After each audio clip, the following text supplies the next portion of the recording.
ta'uu gaafattiin jedhu waan itti deemu beekuu qabda. Waan itti deemtullee beekuu qabda. Waan harkaa qabdullee beekuu qabda. Waan fuuldura keetillee beekuu qabda. Bu'aa qawwee keetii beekuu qabda. Bu'aa sammuu keetiis beekuu qabda. Waan qawween hojjettu qawween hojjettu. Waan harkaan hojjettu harkaan hojjettu. Waan sammuun hojjettu sammuun hojjettu. Waan sammuun kee hojjechuu danda'u waan balaan hojjetamu qawween ittiin gamin balaa fida. Balaan ta'uu ulfaata. Waan qawween hojjettullee harkaaf sammuun ittiin gamin yeroo sirraa guba. Yeroo sirraa guba. Kanaaf waan hojjettu sana adda baafadhu malaan itti deema jaalata. Lafa kanarratti qeerransa ta'e qilleensa irratti isaa ta'e mul'ata. Riphee lolaan akkas.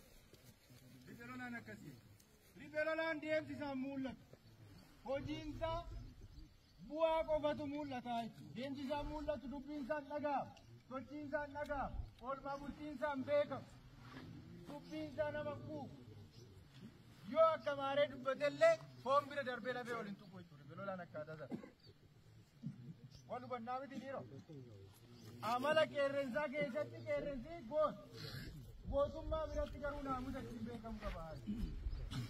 Yoo waa adamsu jalqaba jilbiiffateeti daandeen deemeti waan qabuudhaa malu sana taargeetii fila barbaadu sana qofa reebaa isa.